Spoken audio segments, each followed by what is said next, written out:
Lagay ng ekonomiya, kalakalan, negosyo at iba pa. Atin ang alamin dito sa Ang Pilipinas Ngayon. Magandang araw, narito na po ang Balitang Business.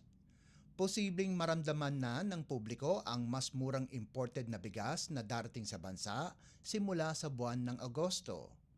Ayon kay Department of Agriculture o DA Assistant Secretary Arnel de Mesa, ang murang bigas ay epekto na ng Executive Order o EO number 62 o 15% bawas taripa sa imported rice at iba pang produkto.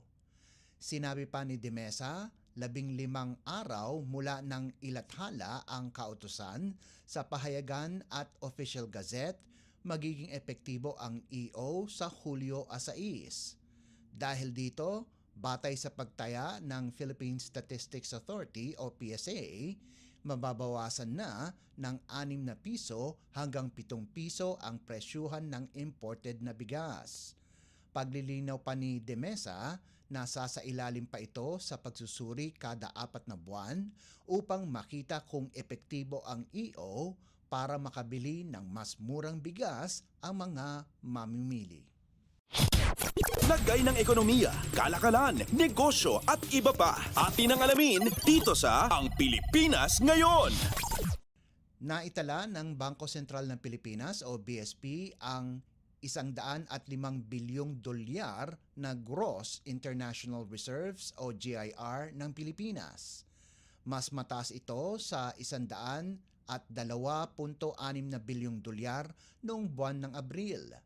Sa inilabas na pahayag ng BSP, ang latest GIR ay indikasyon na sapat ang external liquidity buffer ng bansa. Katumbas ito ng 7.7 buwan ng halaga ng imported goods at payment of services at primary income. Ang GIR tally ay inilabas ng Central Bank bilang bahagi ng Balance of Payment Report para sa May 2024 kung saan naitala ang surplus o sobrang 2 bilyong dolyar mula sa naitalang deficit na 439 na milyong dolyar noong Mayo ng taong 2023. Ang Balance of Payments o BOP surplus ng Mayo ay mula sa net foreign currency deposit ng national government sa BSP, proceeds ng ROP Global Bonds at kita mula sa mga investment ng BSP sa ibang bansa.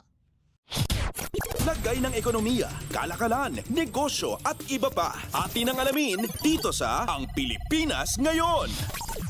Napagtibay na ng tourism industry ang mahalagang papel nito bilang haligi ng pag-unlad at ng economic recovery matapos ang pandemya.